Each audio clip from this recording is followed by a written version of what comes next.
Guys, remember I said we're taking this podcast on the road? We took it on the road. We are in the basement, my parents' basement. Yes, we are, Damiani. Indeed, we are. We in this basement. Started from the bottom, now we're here. Yes. But the reason why we're in the basement is because Damiani's going to unpack his box that he started with nothing going inside prison, and now he has over 5 years and how many months? 61 months and 3 days.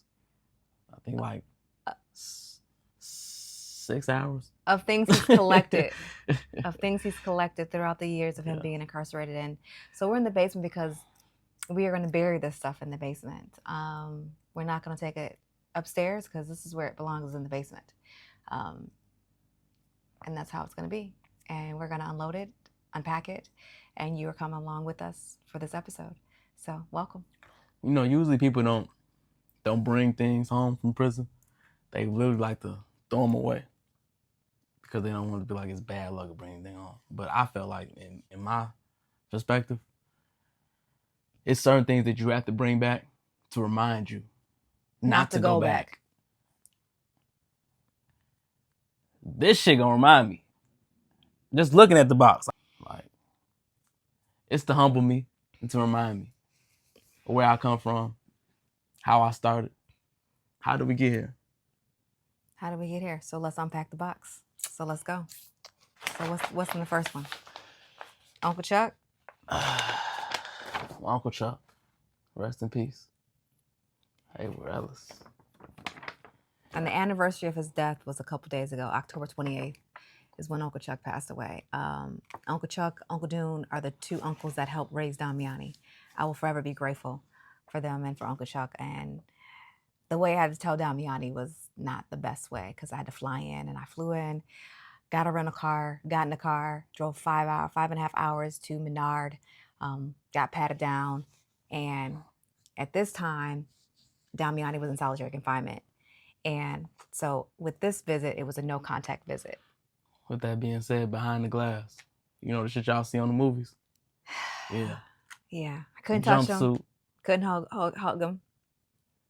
I saw the chains like around his waist. Leg irons and legs. waist shine. I saw the way they brought him in. It really did feel like a movie. I felt like I was in a movie, like, you know. I'm looking crazy. My hair not done. Oh my God, yes.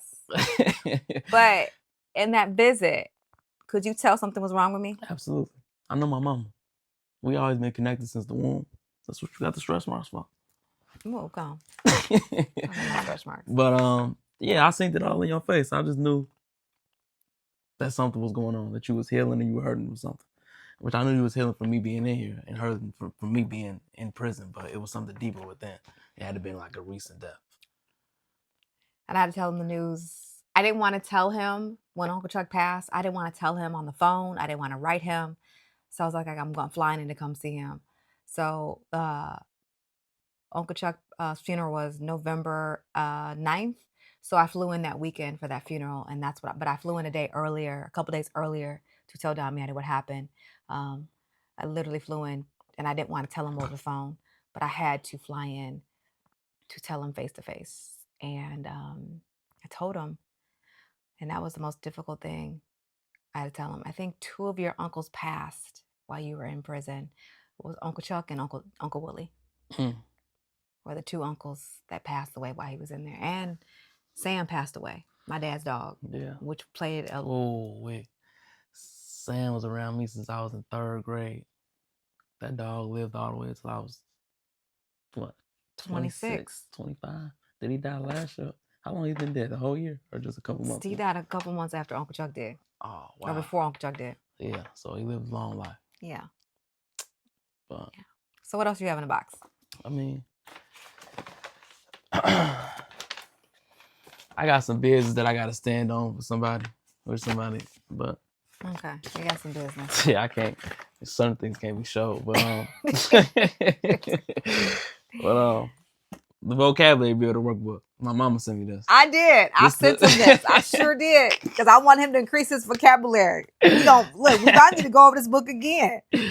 Yes, I did. So to the mothers that got kids that's in prison, for real, what type of books should you send your sons and daughters? Like, I sent him books in there for him to expand his brain, to use his language, to use his words, to use his words. And I probably need to do too, to use my words, but I'm just saying, since he was in solitary confinement, you did get these books when I mailed them through Amazon. So shout out to Amazon who mail out for prisons, which I didn't know Amazon do that, but they mail out to prisons. But what was one of the words you learned out this book? Damn. Don't give me the line. I don't. Don't give me the line. I know I learned a lot of words, but because I used them often. So I think probably acclimate and probably there's some more words too. Why it look like ain't no writing in this? I ain't do no because you sent me two. You sent me two. I gave one to so you just get okay. So you just giving out my $12.99. These books is expensive. You sent two though, so I had two. I had two of them. So like, I bet you his book has probably got written. Did you even look at the book? No, this I ain't gonna lie. No, this like the brand new version. The other one, but I did read it. I don't want y'all like I didn't read it. I did read it and I went through it. Read it or did you study it? I skimmed through it and the words that I felt like I needed to know, I looked at them. I had so much shit. I mean, I need my $15. Go ahead. So yeah, you say this book went through war. I read this probably like. What's the name of the book? Hustle Harder, Hustle Smarter by 50 Cent. And I read this book probably like Curtis Jackson. Now you could tell 8-9 times. You could tell Damiani really went in on this book. You really went in. Made me tap into my mind and really help me think. And I needed What's this? Who's Tank? My celly, he said, so I don't ever forget him. He said, you may forget me when I come home. Don't forget. He said, I'm gonna put this in your book so you don't ever forget. He's so funny. It was just I let him read the book, but yeah, it was just. By reading this book, do you think inmates need this book? Absolutely. If you're trying to expand your horizon and just go further than what you know as far as finding yourself with business ventures, yes, absolutely read it. Tap into it. Even then, knowing the people that you keep around you. Because when you going up to the top, the people that you was with, when you was in the world, doing all that street shit, sliding with, them days is over with. And in order for you to get to that place where you're going to go to the next level, you got to dish them out. Wash your hands from them. Because at the end of the day, they're going to always be stagnant and complacent. So they're going to withhold you from growing. They're going to hinder you. And that's what they taught me. Like, I got people that I love, that I know. I have outgrown them. I spent too much time in prison. And they just, y'all should feel this. Because I'm sure that your sons or nephews, cousins or something, daughters are going through the same thing. And that's why I sent a lot of books to him, because for one, he was isolated a lot. I spent 16 months in solitary confinement. That was one of the toughest. Like, consistently, consecutively. Yeah. That was like a whole nother bid inside of a bid. How you in jail inside jail? Yeah. And that really did something to me. And that's where I built my relationship with God. When I say I tunnel vision, got in my word, studied God and just kept scriptures, and I kept writing Damiani. Damiani has a lot of letters in here. But I kept ordering books for him because I didn't know what that was doing to his mind and his mental. Because at one point, we're just going to talk about this, but it will be more in depth in different episodes. Do you remember the phone call you called me one day? And I was like, how are you? How's your mental? And he was just like, he was hearing voices. I do. And that's when I was going through a spiral. Mm-hmm. I was really fighting between my demons and just. And I kept sending books and books to get his mind, because the mind is one of the most powerful tools in our body. And if it's not looked into, it would defeat you. It would deteriorate everything that's in you. Mm-hmm. And you will lose it. So sending the right books to your sons and daughters that are incarcerated is very vital. Please do it. Because these books If I keep going on, these books are the mastery. I love this book. Who sent you this one? Okay, never mind. My bad. So go back to Master Book. This is my favorite. This is one of my favorite books. And what book is this? By Robert Greene. This is 48 Laws of Power. Same author. I read this already when I was in county, so it was like, this is like something I knew already. Like a reassurance book, I guess. But the mastery is something that really mastered myself and me finding myself and being who I am.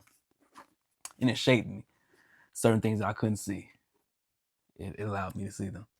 And I'll forever be appreciative of this book. So should this book go upstairs with us? It's gonna be some books that's definitely gonna be part of my what is it called? Your library, a book collection. Yes. This will be one of them. Okay. Yes. What other books did you have? I mean,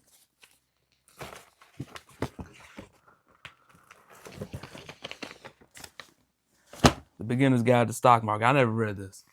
I don't know. I sent this so he can put his mind on the stock market. I never read it. Well, be honest with you, this book we gonna keep. Yeah, we're gonna keep that because it's something that I need to have in my mind. Yes. And at that time, I wasn't thinking about no damn stocks. I'll be honest with you. I was just thinking about something that's gonna really keep me in a bind. I sent him this just to get his mind right when he was getting out. Yeah. Okay. Now these 3 books right here, Crucial Conversations. My boy Slick put me on to this, and I ended up getting this book.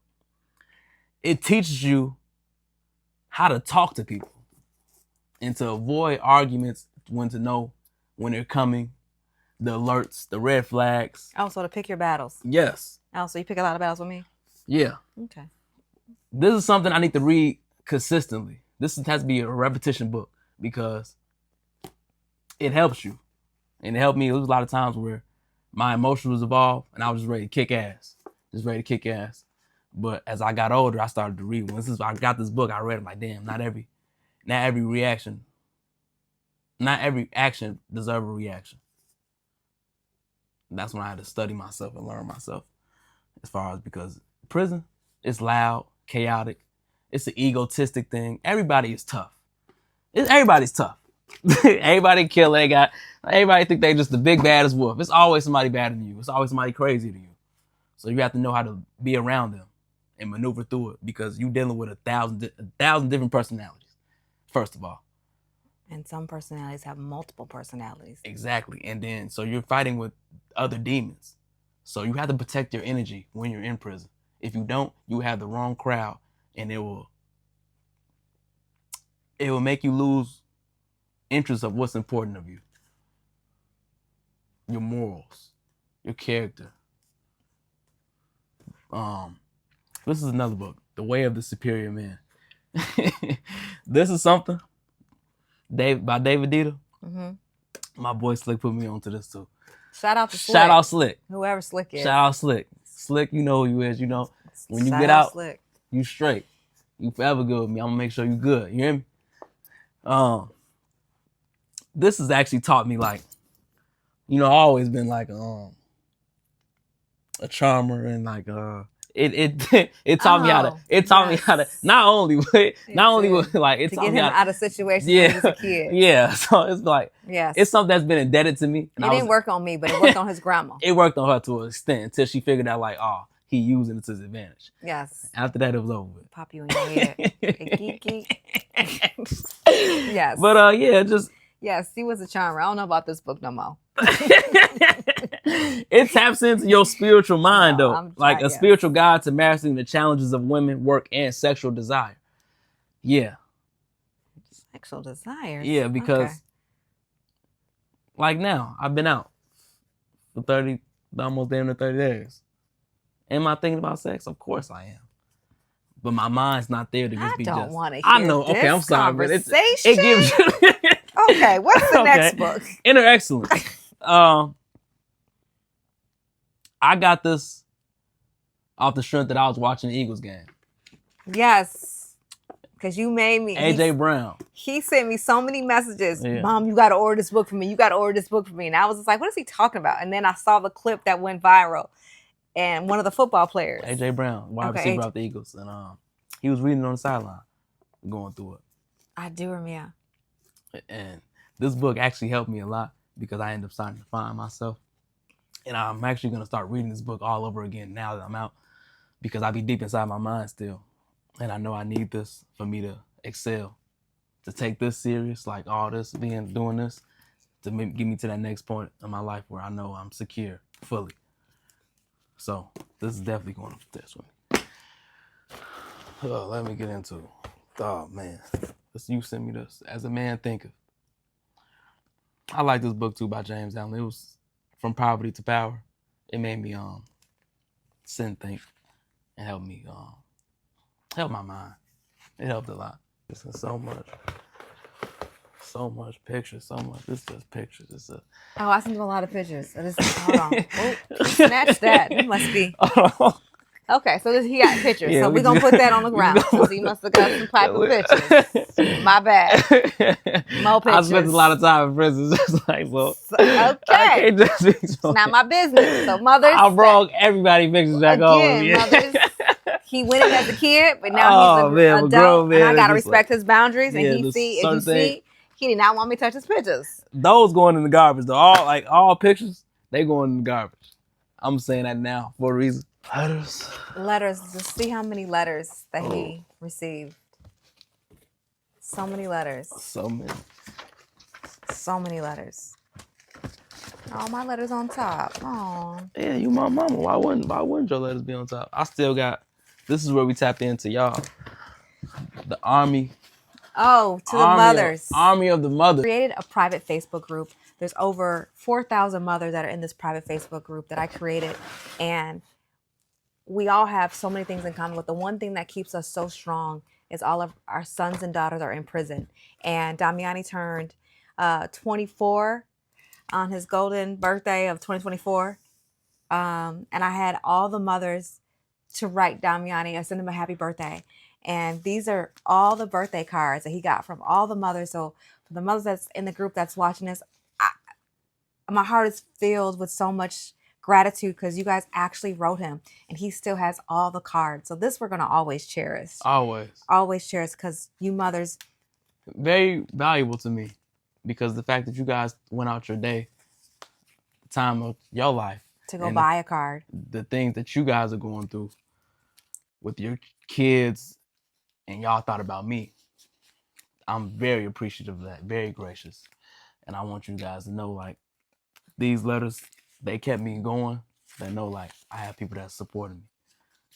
And that, you don't know how deep it got for me, because I'm like, damn, that's when I knew my mama was really doing this for real. That's when I was like, okay, this is serious. Like, she got mothers really, like, y'all talking about y'all my aunties. Just like, shout out to the aunties. Shout out to the internet aunties. We love y'all. We love you. We got Elizabeth, Sarah, Thomas, Katie, let's see here, Crystal. Oh my God, Crystal. And then we got another Crystal, Sanchez. So many of you mothers, I appreciate y'all for taking the time out to buy a card and to give Damiani. At the inmates, what did the CEO say to you? Because you kept getting cards every day. Like every other day, Damiani kept getting the card. Yeah, that was crazy, because they was thinking like, you must really got somebody that love you. I said, only if y'all knew. I always been loved. No, to that mother who son or daughter doesn't receive any letters from family members, we are more than welcome to write them for you, to send them cards, birthday cards. And now we're going into the holidays. It's nothing like receiving a Christmas card or a birthday card or some type of card that you're loved, because Damiani can attest to this, because you told me about there's people in there don't get nothing or they don't have nothing. No one comes. They don't have a contact on the tablet. They don't have a letter, any pictures. They living through other inmates' belongings. They in there stealing mail, writing your family members. And they don't write back. It's very hard in there. People that has nobody. So, and I appreciate y'all for doing that for me too. Thank you to the mothers. Thank you so much. And be there for y'all kids in every way possible. Be there. Sorry, I'm being nosy. Now this. Oh, I sent you those? I don't even remember sending that. Yeah, that's her now. This I is sent a me photo on album? this is me on the left. No, I took the pictures and put them in. I Oh. bought this. Oh. This is me on the left. Me and my mom. When I was I a didn't know baby. what I was doing. Then this What her, you always say? A her baby and Marley raising when she was a baby. Marley's right there. Marley, our sidekick. She's part of the family. Yeah. This was another book that helped me. You. And I gotta read this again. You sent me this. Eric Thomas. Yeah. This is a good book. This is a good book for anybody that's free. You don't even got to be in prison. This Eric Thomas. Shout out to Eric Thomas because he probably knows that he's moving into prisons. But this book I had to send Damiani, and honestly, I'm happy he brought it because I think I want to read it for myself. It's a good book. Yeah. It touches the basis upon. Look at walking into your purpose. This is a good book. Shout out to Eric Thomas. Call him E.T. Y'all probably know Eric Thomas. And you got your notebook? Yeah, this is my notebook where And what this notebook is about? My ideas and everything, just as far as what I wanted to do when I came home. I had it all. Before I even go into that though, I want to show y'all something. Every time I was in the hole, because I only did this when I was in the hole. So that 16 months I was in the hole, I would come up with my master plan. And I still got them. And I would stick it on my wall as far as the things that I wanted to have, like my goals and everything I see myself with. And, So when you was in solitary confinement, there was no windows? Hell no, there was no windows, nothing. You're just looking out your bars, you just staring. You seeing people got they mirrors out and everybody screaming and hollering. Ain't no peace in solitary confinement, for one. I tell you that right now. You're gonna be up all night. So you think you better get some earplugs and get you some sleep? No. That's why they taking the medication in there, the sleeping medication. It get deep. Solitary confinement, it will break you. It will haunt you, and it will tear you down. If you allow it to. It's up to you how you maneuver through it. Because I went through a time where I was going through it. Through it. I know. I was going through it too. So that mother that's dealing with solitary confinement right now, the best advice I can give you is to either A, get a therapist, but B, most of all, that's most important than anything than a therapist is God, is to build your relationship, to seek God. When I say I prayed, and shout out to Pastor Prophet Katara, she did her Friday night services. That got me through it. Seeking God and having a journal, because it was hard. I didn't get those phone calls. I didn't get those texts. They took away his tablet where he couldn't text me anymore. It was just nothing but letters and letters. And then at one point, Damiani wasn't even getting my letters. No, he was getting them like 2 months later. And I'm like, are they holding back my letters because they were so powerful? I was sitting him like, I would write on the letter, repeat after me. And Damiani would read it and repeat after me like, I'm powerful, I'm strong, God loves me. Those words are critical for our sons and daughters because they need to hear those words. They need to say it out loud. You got a lot of those letters from me, but you got them late. It was a reason why I was getting them late. See, we know. We get the dynamics of why I was in the hole. Whenever you want to. I don't know if you want to read it first before I give it to them and just let them know what it is. But this will tell you. I got black and white for everything. It was a reason why I was back there. I was doing shit I ain't had no business doing. I'm not gonna say it a lot, but you get to reading that.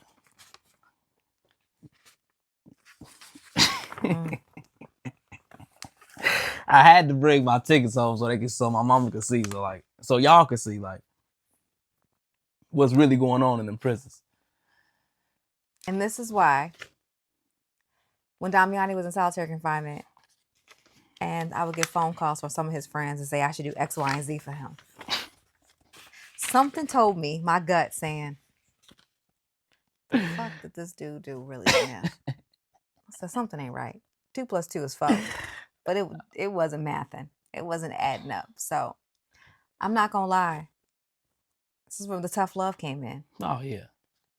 I was used to it though. I didn't jump when things happened for him. I just didn't jump. And for that mother that's jumping for your child every time they call, every time they're in a crisis. I mean, some things you take legal action on. I'm not saying that you don't, but I wasn't jumping every time Damiani called me. And reading this, reading some of these, there's a reason why the Holy Spirit didn't have me jumping. I would have dreams saying, I was at peace because something kept saying to me, something ain't right. What that boy really doing in there? And this was at Illinois River Correction Center. Yeah. And then you end up getting transferred. Yeah. You end up being transferred. And I knew he was in there doing something, but I just didn't know what, because I can't, they don't tell you when you call, when you do a wellness check. But I wasn't that mama calling up there 24/7. And so was it? It wasn't. But he had some friends that was calling up there all the time talking about this is what's going on. But for some reason, when they would text me, call me, I was just like, okay. I just didn't do it because I wasn't jumping. She knew her son. Yes. My past was following me though. Like when I was in prison, it felt like I was still home. Sad to say that. Mm-hmm. And he still had a chip on his shoulder. Still was cocky. Still was arrogant. Like he wanted me to do certain stuff and I wasn't moving. I'm like, yeah, Ninja, I ain't doing that. Yeah. And we would get in fights. Oh, we would have arguments on that phone together. I was not moving.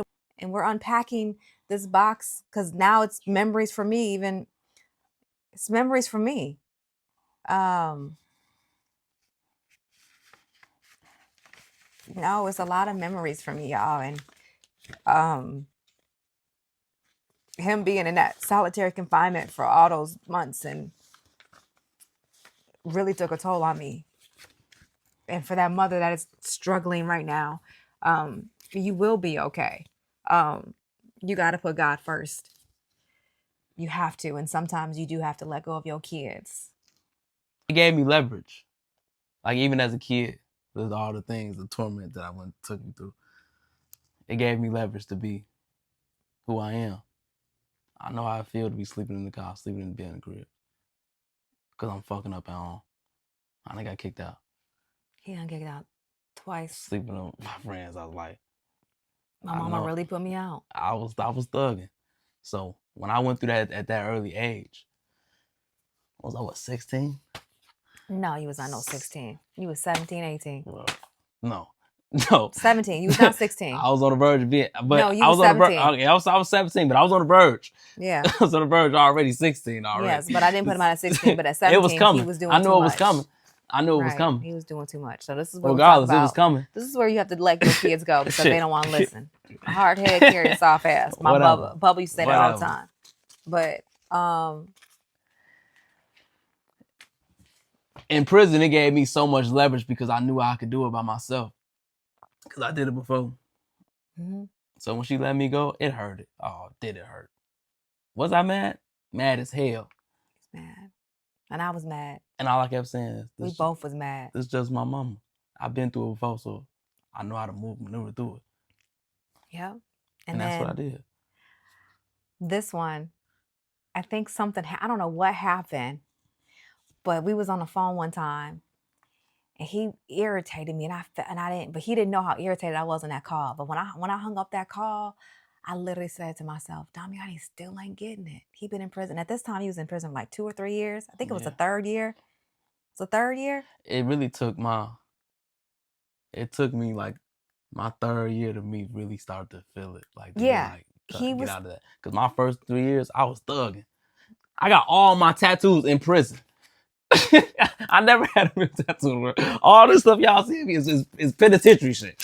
Like, seriously. Never had a tattoo. Never had a tattoo. Now he's tatted up. But to that mother that has a child that has that chip on his shoulder, or he or she still feels like the world owes them something, or that mother that feels like, why does he not get it? I would never forget the prayer that I prayed. When Damiani called me and I hung up that phone, I was crying. I left work early that day. Mental health is important. So if you ever feel you need to leave work, leave work. I left work, cried all the way home. I cried all the way home.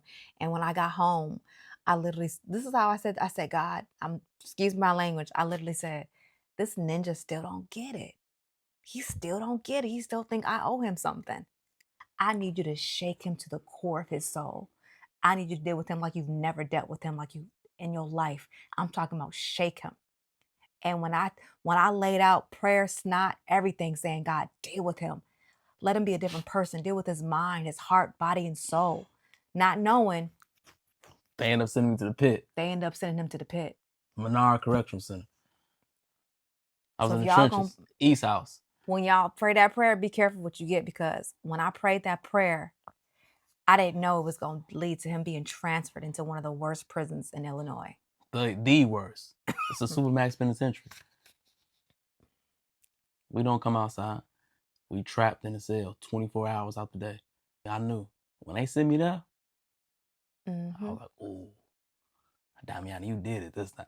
Y'all, you did it, boy." And I had to take it on. I had to take everything head up, chin up. Come on. You been thugging? Accept everything that come with it. That's all I can tell y'all. Like, y'all kids that's doing this stuff, and they still think they still in the streets, because prison is no different from the streets. The same access that they have in the streets. Same access they got in the prisons, which is crazy. As long as you got some money, you get anything you want now. You really can't. I'm a testimony of it. Seriously. But when he got to Menard, everything changed.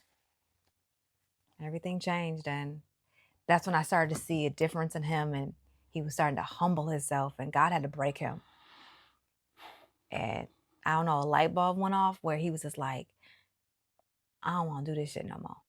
It was the fact that I'm steady being around people that's 3-4 life sentences. And you could tell some of them it weigh on them. You could see it. But some, you can't see it. You would think they finna go home. Because they so institutionalized, they have got adjusted to being in there. They've been locked up 10, 20, 30 years already. And that's just who they accepted it. Mm-hmm.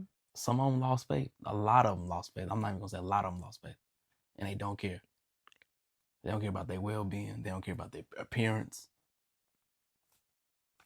They just there. Deteriorating. It's sad to say it.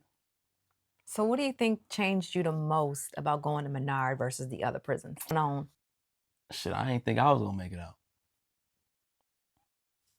So you seen people be unalive in there?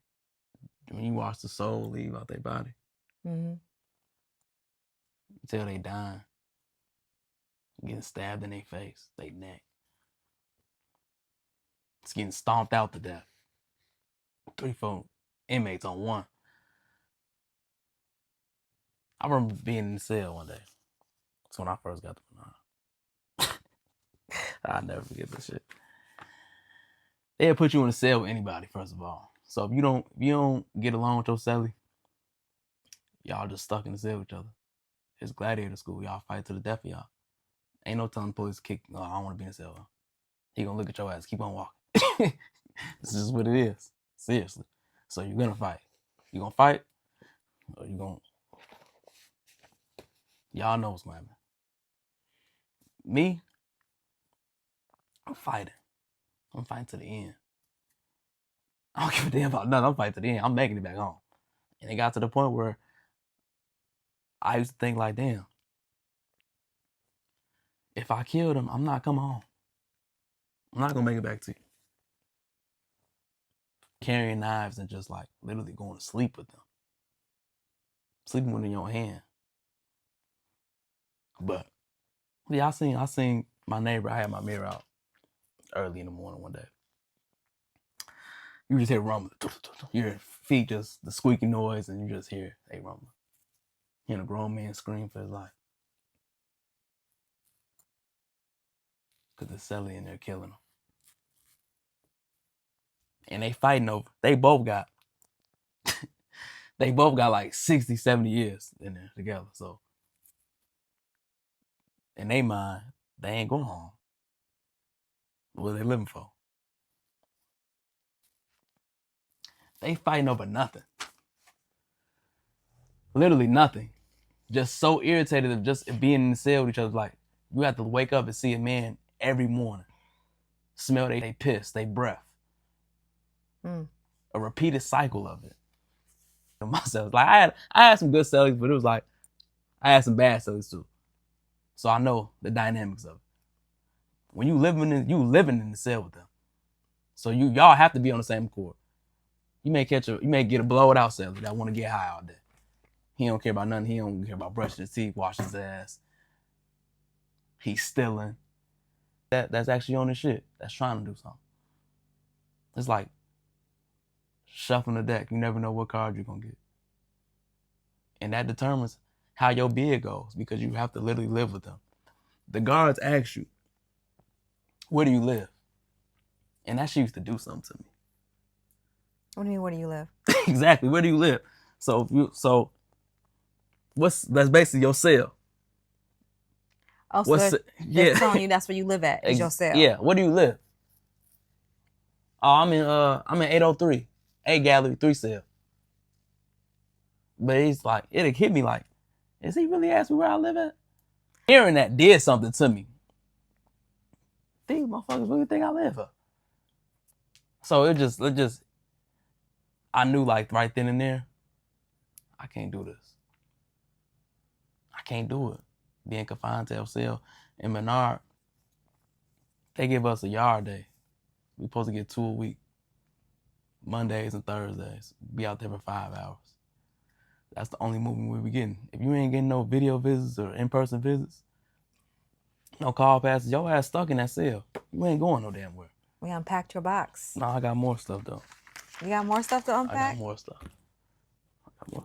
He has more stuff. My mama say I wasn't doing shit. Why I ain't getting no certificates or nothing. Oh yeah. But I actually was doing something. I got all the paperwork. I got all the shit. I'm like, what are you doing in there? I'm like, are you going to school? I was doing homework. It's like a correspondence school. I kept wondering. I kept saying, what is he in there doing? Like, I was doing it. Is this your handwriting? No, that's them. That's their handwriting. Oh. No, because I kept saying, like, what is he in there doing? I got certificates. This is what I was picking. This is the first penitentiary I went to. What is Piggyville. What certificate is this? The Victim Impact Listen and Learn program. Yeah, listen and learn. You gonna listen? You gonna listen and learn? I got a certificate. No, are we gonna listen and learn on this season?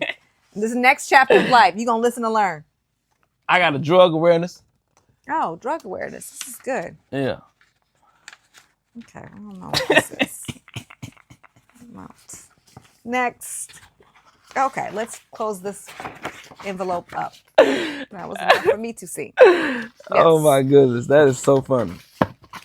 That is so funny. Well, I'm happy you got all these certificates. That gives me I did some type of hope or joy that he actually. This is when they gave me my time back. You gave your time back. Okay, that's good. But thank God for these certificates. I want to read something to y'all. I want to show y'all something. Dang, that's on a small little piece of paper. I still got Scribes from being. Now, did you give some people your stuff? Yeah, I gave a lot of people like. Because you have more stuff than this. I had a lot of more stuff. I threw it away and I gave it away. Okay, bless your heart. He gave it away. My phone book. I still got this. But this is something that touched me before I left. It was up north. They gave Taz 56 years. How old? Taz was 56 years. Jesus. Taz was 19. Oh my God. He was 19. When I met him, he had already been 10 years in though. So it was 29 at the time that you met him. Yeah. He ended up being my celly. Real cool dude. Like, he said something to me when we was in cell one day. Cause he had already been in Menard. That's when I was in Western Illinois. That's when I was in that prison. And that's where I met him at. He literally watched me grow up. So he watched me grow into who I am and shit. He been locked up 10 years, so he over big. he over big. Big ass head and everything. So he was like, hey, next time you see me, I'm gonna be back in Menard. I don't want to go back. He said, but I know I'm gonna be back. I can't deal with the prejudiceness and how they talk and how they handle you, because they handle you like you like you an animal, slave, animal, man. All the same thing. It's crazy when he said that. It just touched me. We ended up seeing each other 2 years down the road. He in Menard. I get to Menard. He see me. I know that ain't my little brother. I know that ain't my little brother. He look. He look at us now. We back in you and Menard. You done made it to the big league now. He said, you did it now. He said, I'm happy to see you, but I hate to see you. Because he knew. He was like, Menard ain't no place for you. He sat there and told me that. But he knew, like, you gonna be good, though. You gonna adjust to it. And which I did. I got acclimated to it quick. Like, probably too quick. But he ended up writing me this. We call these Scribes. And why Scribes? It's some penitentiary things like a note. Oh, okay. We lie. You know, Hispanics say we lie. But yeah, it's a scribe. And I'm going to read it to y'all. He wrote this to me 2 days before I got out. And 56 years he serving? 56 years he serving. He ain't really got nobody, so he loved me to death. He go to hell over me. Has went to hell over me. But what's the word, big gangster? Hopefully this the last scribe you ever received while in prison, brother. So I'm gonna lay some pieces on you. Small but powerful. Our way of righteousness. I'm Blake. He merged on this on me. It ain't funny, but it's some jail shit. He on Blake. It's that time, bro. It's that time to apply them laws and principles you have been building on. It's plenty people waiting and looking to see you fail. But you strapped with all the tools to build an unbreakable empire. I'm not done. It's your turn to make an everlasting impact in this world, gang. Make them people see, hear, and feel your presence. By standing on business and moving accordingly at your own pace. Oh yeah, create you a family, Aki. Start your own legacy, brother. Make everything about them. Also give yourself a legit purpose. Since you've been gone, all type of people ran up M's, gang, M's. Now it's your turn to do that. The same way, but forever, bro. 3 L's, 3 M's, 3 D's, and 5 P's. Some gangbang shit. Okay, so we're gonna bypass that part. Bypass. Next sentence. You can't fail unless you dead, gang. As long as you breathing, it's a chase. You had years of rest. Now put in that work. On Blake, it's niggas like me, still in the trenches, who waiting on you to be great. Inshallah. He one of the Muslims. I'm not Muslim, but he inshallah. But if I had to pick somebody to go home before me, it would be 100% you. Loyalty over cash. It's our lifestyle. When he wrote this to me, I was sitting in my cell. I'm lost sitting on the floor like, damn. It was deep. This man got 56 years. He said if it was somebody he won't go home before him, it would be 100% me. It did something to me. What did it do? I got somebody that watched me grow up in prison, believe in me, see the purpose and see the greatness in me. Don't know me from a can of paint. We met each other over a state tray, literally. That's when I was in the hole. He was myself in the hole. So he knew the demons that I was going through. He seen it because he was right there with me. But for him to tell me that, it made me feel like I got a purpose. And I didn't know what my purpose really was. Mm-hmm. But when I came home and I seen the foundation that was built, even though we in the basement. We in the basement. We in the basement right now. Basement. I told you we're taking this podcast on the road. This shit about to get off the flow. This is my purpose. It's ones that's in here with that time. They don't have a voice. So they basically count on me to be that voice for them. The voice of who? They're in bondage. The ones that's facing them that time and been doing it. And the young people who are not in prison. The ones that's not in prison. That could be headed to prison. What do you have to say to them? think before you do. Before you pick that gun up, it come a time. And they ain't playing. They want all of it. We've unpacked Damiani's box, and unpacking it has moved me, has touched me, and just now I look at him a little bit different because he's been through a lot and it's shaped and it's molded him. And then reading this, what do you call it again? Scribe. The Scribe. I'm gonna keep this Scribe and I'm gonna keep it. I'm gonna put it in a frame. I think I need to read this. Yeah, because you do have a purpose. I got people that believe in me. Not only y'all, my mom, but people that's in bondage, that's counting on me. And I'm gonna be there. Because they don't have a voice. They don't have a voice. And they don't have nobody either because they lost people. Like, Taz ain't really got nobody. I left them everything I had. TV, clothes, food, everything. I made sure you're straight. That's my brother. He a righteous brother. And I'm gonna reach for you, Taz. I ain't forgot about you. We unpacked a lot with Damiani in this one. And to that mother that's watching this, your son is coming home. Your daughter's coming home soon.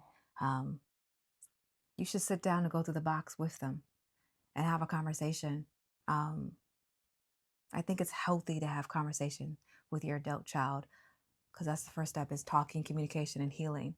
And unpacking this box, I just look at you in a different way, different perspective. Just, I know that prison has shaped you and molded you to be who you are. And I can't wait to see what God has for you now that you're free. And he's going to shape you even more and how you're going to touch so many people's lives and how prison is not the way to go. It's not. And however, But you must embrace it. Like with me, I embrace it. Like all this stuff that I'm sitting there, I remember being in my correspondence box like, damn, I got too much shit. But I'm grateful for this. Yeah. Man, yeah, we've been through so much with him. My one child, my sidekick. But yeah, we unpacked his box. Again, you guys, we thank you for tuning in, watching this episode of Unpacking the Box, that prison box that your son and daughter come home with. It's officially, is it now empty? It's now empty. It's now empty. And we're going to bury this box in this basement. Some things he may hold on to, and I think I'm going to read this one for myself. But some things like this, we definitely ain't going to bring that upstairs. As we film from the basement, some of the stuff is going to stay in the basement. And you know what's going to be funny? It's a year from now. Come back to this box and see where your life is from a year from today. A year from today, we're going to come back to this box. But we're going to bury it here in the basement. It's a part of me. I can never forget this. I'm grateful for the time. Because if I didn't do that time, I'd be dead or spending the rest of my life in prison. I would attest to that. Again, you guys, we love you. Again, we appreciate the likes, the shares. Subscribe to the channel. We appreciate the love, the comments, and stay tuned for the next one. Tune in because it get deep. It's time to push play.